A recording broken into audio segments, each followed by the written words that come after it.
Buenas noches, hermanos, y a todos los que nos están viendo. Les deseamos una bonita semana y en este día vamos a tener la lectura del capítulo de Primera de Samuel 11. Les damos a todos una cordial bienvenida y antes de iniciar vamos a hacer una oración. Padre nuestro que estás en los cielos, santificado sea tu nombre, Señor. Gracias te damos por este día, por tus bendiciones que nos has dado.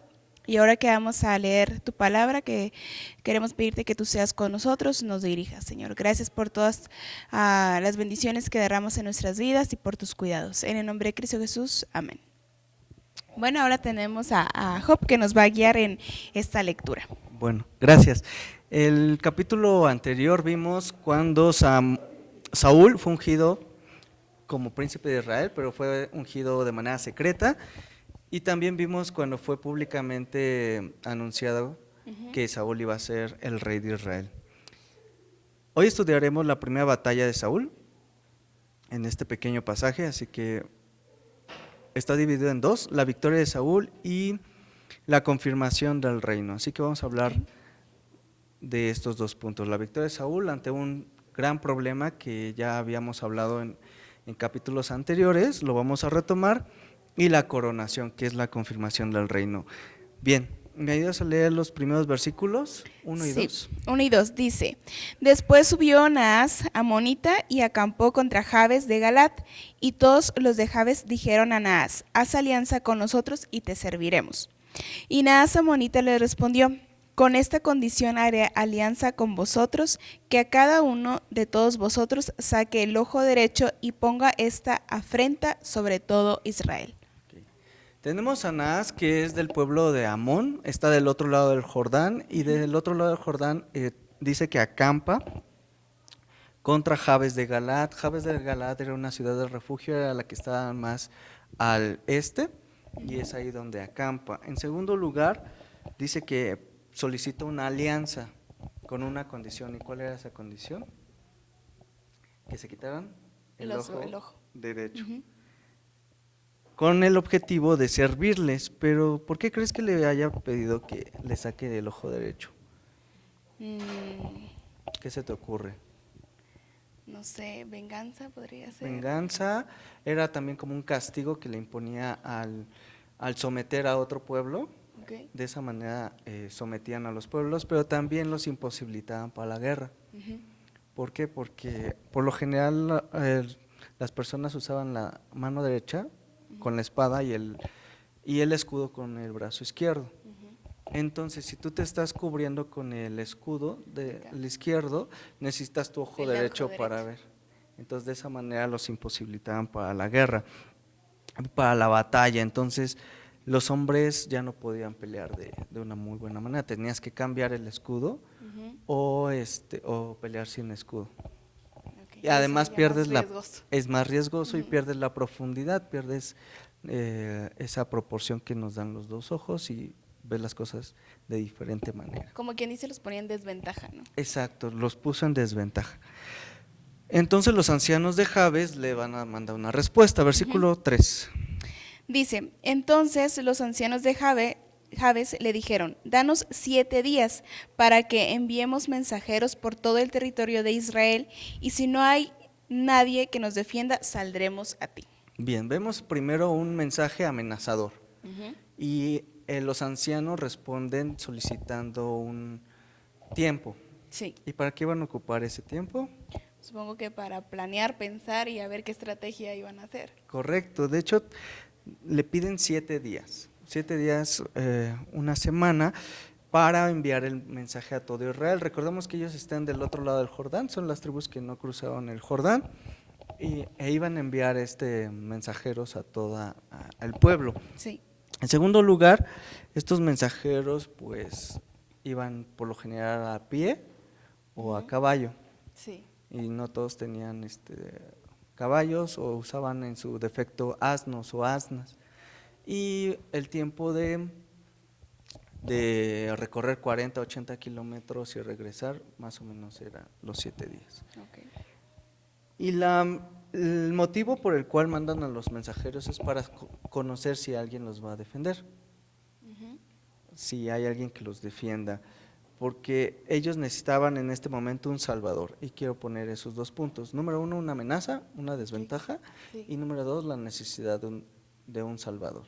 Y eso es la manera en que el Evangelio inicia. Estamos ante una amenaza, estamos en desventaja con nuestra condición caída, y por lo tanto necesitamos un salvador. Y fue lo que Dios estableció en el jardín del Edén, que la simiente de la mujer iba a destruir la simiente de la serpiente. Dios pidió un tiempo, y es ese tiempo que Dios preparó todo hasta que Jesús vino.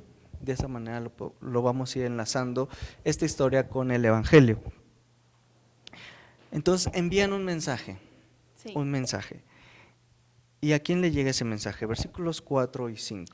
Dice, llegando los mensajeros a Gaba de Saúl, dijeron estas palabras en oídos del pueblo, y todo el pueblo alzó su voz y lloró.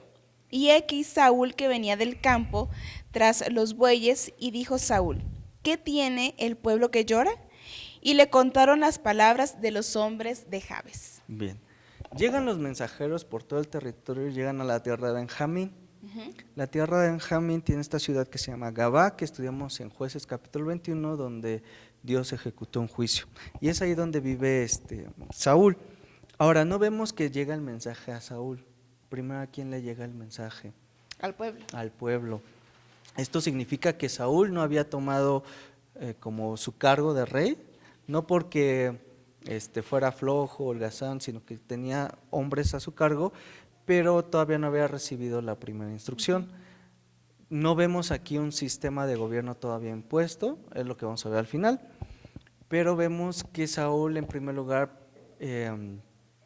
no ha tomado como yo soy el rey y se hace lo que yo quiero, sino que está muy bien la elección, y vemos apenas que el reino está creciendo, que Sí. está empezando. En tercer lugar, venía del campo. Eso también nos indica a lo que se dedicaba. Trabajaba en la tierra, venía con los bueyes, venía de trabajar en el campo, y no había una burocracia, porque llega el mensaje del pueblo, y ¿qué es lo que comienza el pueblo a hacer? Empieza a llorar. Exacto, a llorar, a alzar su voz, a gritar.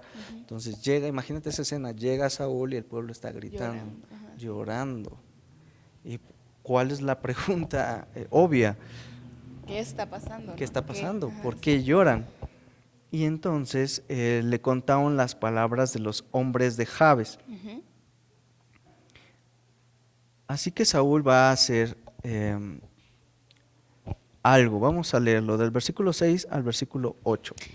Dice, al oír Saúl estas palabras, el Espíritu de Dios vino sobre él con poder, y él se encendió en ira en gran manera. Y tomando un par de bueyes, los cortó en trozos y los envió por todo el territorio de Israel por medio de mensajeros, diciendo, así se hará con los bueyes del que no saliere en pos de Saúl y en pos de Samuel. Y cayó temor de Jehová sobre el pueblo, y salieron como un solo hombre. 8. Y los contó en Besec, y fueron los hijos de Israel 300,000, y 30,000 los hombres de Judá. Al oír estas palabras, Saúl, ocurre algo, y es algo que había pasado con todos los jueces, es lo que había pasado con Otoniel, lo que había pasado con Ahot, con Jefté, con Gedeón, con Samgar, con Jair, con Tola, es que vino el Espíritu de Jehová. Y es algo muy importante, porque Saúl no va a hacer una estrategia, no va a ejecutar ningún plan, sino lo que va a hacer es ser controlado por el Espíritu Santo. Y eso es algo muy importante. ¿Por qué? Porque en primer lugar, en nuestra vida espiritual estamos en desventaja. En segundo lugar, necesitamos un Salvador. Y en tercer lugar, la manera de pelear las batallas es con el Espíritu Santo. Así es. Entonces hay instrucciones antes, durante y después de la batalla, como hemos estudiado con Josué. Y la instrucción antes de la batalla es enviar un mensaje. Y este mensaje no es amistoso. Este mensaje también es una llamada de atención, porque dice que se airó de gran manera. La Biblia no nos dice que no nos enojemos, sino que ese enojo se convierte en remordimiento o no, más bien en rencor. De hecho, Pablo en Efesios 4:26 dice: airaos, pero no pequéis, no se ponga el sol sobre vuestro enojo.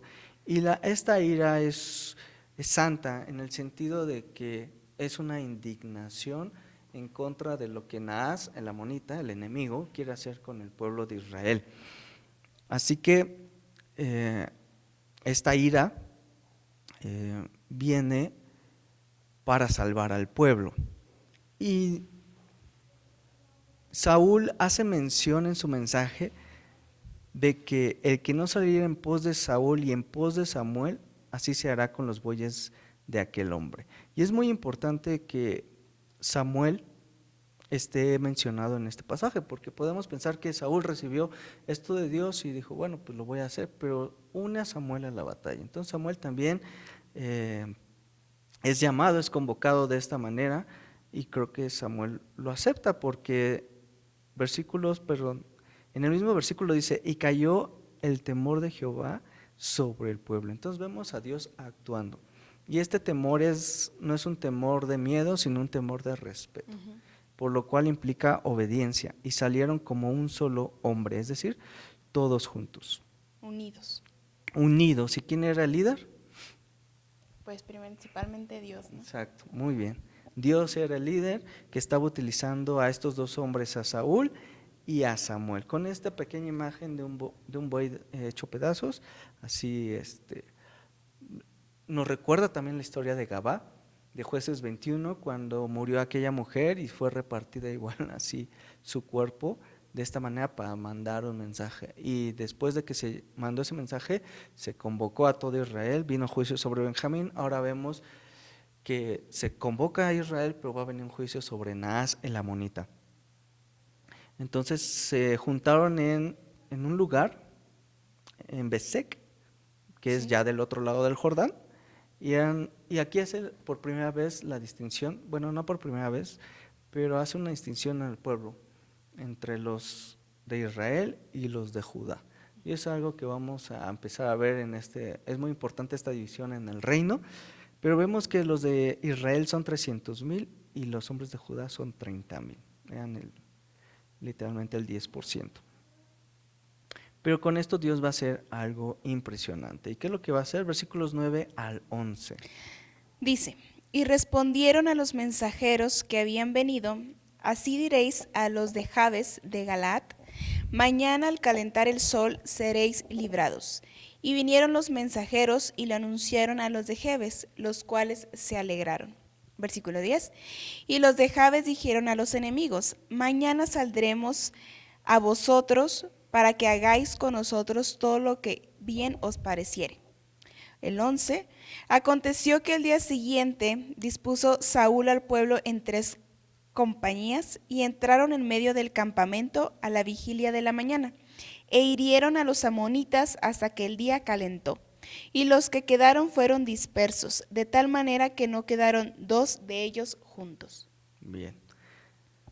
Regresan los mensajeros después de estos 7 días a Jabes de Galaad y traen buenas nuevas. Y las buenas nuevas se traduce como, es una palabra que nosotros utilizamos que es evangelion, de ahí proviene evangelio, las buenas nuevas. Y las buenas nuevas es de que hay un salvador, alguien que va a defender.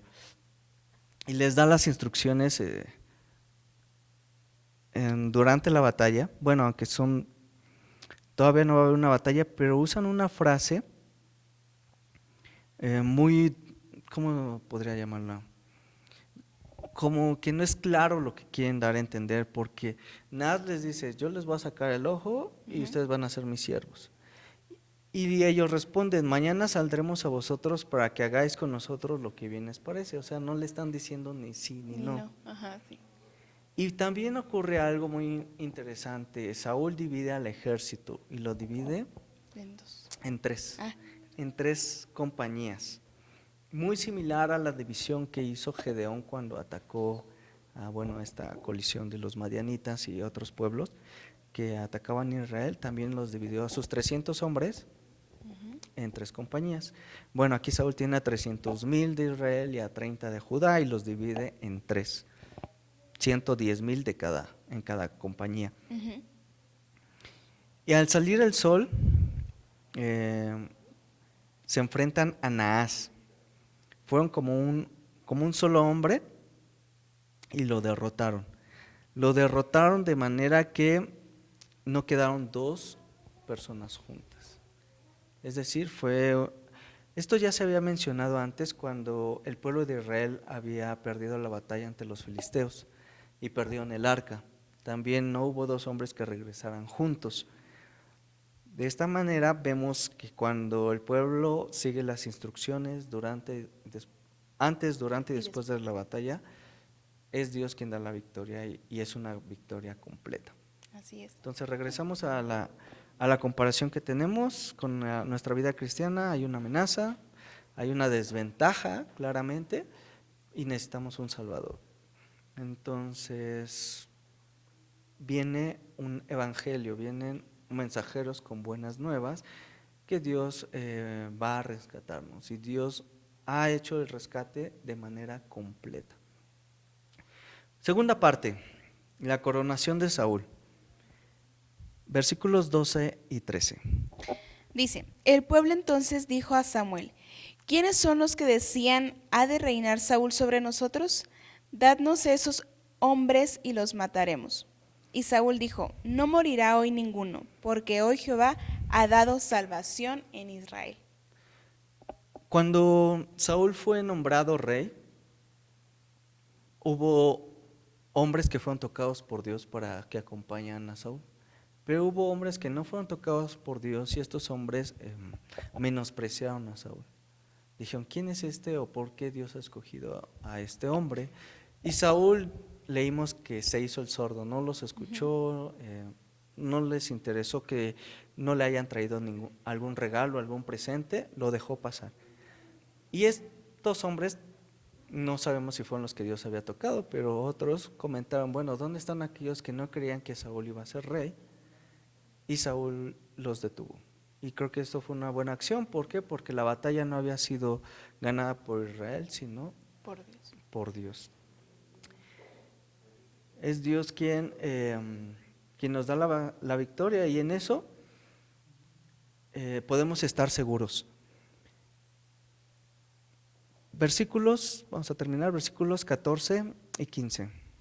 Dice, mas Samuel dijo al pueblo, venid, vamos a Gilgal, para que renovemos allá el reino. Y fue todo el pueblo a Gilgal, e invistieron allí a Saúl por rey delante de Jehová en Gilgal. Y sacrificaron allí ofrendas de paz delante de Jehová, y se alegraron mucho allí Saúl y todos los de Israel. Bien, vemos la alegría del pueblo al recibir las buenas noticias. Sí. Ahora vemos la alegría del pueblo, pero con una ocasión especial. Samuel dijo al pueblo, y esto es algo que ya habíamos visto cuando reunió al pueblo en Mizpa, en ese lugar donde Dios había obrado en ocasiones anteriores, en Josué y en Jueces, pero vemos que llama a Gilgal también un lugar donde es muy importante esta renovación.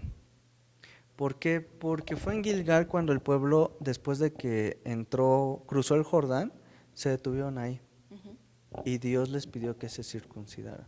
Renovó el pacto de la circuncisión durante el tiempo de que Dios los castigó. Dijo, no van a entrar y van a dar 40 años. No había este rito de la circuncisión, no se celebró por lo tanto la Pascua ni las fiestas porque era necesario estar circuncidado. Pero una vez que entraron a la tierra prometida, hicieron esta renovación del pacto. Aquí vamos a ver la renovación del reino con todo el pueblo. Y también en aquella ocasión se celebró la fiesta de la Pascua. Aquí no se menciona ninguna fiesta, pero una fiesta ceremonial, pero sí una fiesta de esta renovación. Sí. Pusieron a Saúl por rey delante de Jehová en Gilgal. Esto es de que ya todo Israel ya estaba aceptando a Saúl como su rey, no como anteriormente se había mencionado. Y quería mencionar que sacrificaban ofrendas de paz. Estas ofrendas de paz significan estar en paz con Dios y con sus hermanos. Entonces, esto es parte de esta discusión de si debe ser Saúl nuestro rey o no. Bueno, pues todos dijeron que sí, y es esta manera que se renueva también la amistad. Volviendo a nuestra vida cristiana, tenemos, va a ser una recapitulación, la amenaza, una desventaja, una clara desventaja, la necesidad de un Salvador, las buenas noticias del Evangelio, tenemos la victoria completa, asegurada, pero falta la coronación del Rey. Y es aceptar a Cristo como Señor. Y eso es algo que, al igual que Saúl cuando fue declarado rey, muchos no creen que Jesús es rey o no lo aceptan como rey de su vida. O dicen que sí es, pero en verdad no lo es. Y en algún día Dios nos ha llamado, nos ha convocado para esa celebración cuando Cristo será coronado. Y espero que todos podamos estar en ese momento. Todos aquellos que aceptemos a Jesús como Rey de nuestra vida, en nuestra vida, vamos a poder estar en esa ocasión, y también habrá una gran fiesta. Así es. Va a haber una gran celebración. fiesta, una gran celebración. Satanás es el enemigo que nos ataca, así como Naas, el amonita. Quiere que le sirvamos a él, quiere humillarnos, quiere ponernos en desventaja, pero solo puede hacer amenazas, él no puede hacer nada más. Necesita de que nosotros cedamos, así como los ancianos, pero los ancianos dijeron, danos 7 días y tendremos una respuesta. Esto también lo podemos aplicar en que en algún momento tal vez aceptamos a Dios como nuestro Rey, pero hoy ya no lo es. Y es el tiempo de renovar ese voto, de renovar ese pacto, de renovar la coronación de Cristo como Rey de nuestra vida, para poder obtener una victoria completa sobre el pecado. No es que ya no vamos a pecar, sino que el pecado ya no tiene poder sobre nosotros, es decir, que tenemos vida en Cristo Jesús. Amén. Bien, vamos a terminar con una oración. Padre, Señor, te damos gracias porque eres bueno, porque para siempre es tu misericordia, Señor. Gracias por esta palabra que nos renueva el pacto que has hecho con nosotros, tu iniciativa divina hacia con nosotros y el amor que ejerces con cada uno de nosotros. Te pedimos que sigas hablando en nuestra vida y que envíes a tu Espíritu para que abra nuestro entendimiento y nuestro corazón para recibir estas palabras y ponerlas por obra. En el nombre de Jesús, amén. Amén. Mandamos saludos a la Ciudad de México y a sus alcaldías. Estamos en la parte poniente de la ciudad, en el Estado de México, en Huixquilucan, en el municipio de Huixquilucan. Aquí también les enviamos saludos. Enviamos saludos a Campeche, a Yucatán, a Quintana Roo, a Guerrero y a Oaxaca. En el norte a Monterrey, específicamente a Nuevo León también. A Sonora también. A Sonora. Y en el extranjero a Houston, Las Vegas y Los Ángeles. Bien, pues gracias por sus comentarios y saludos y nos vemos la siguiente semana.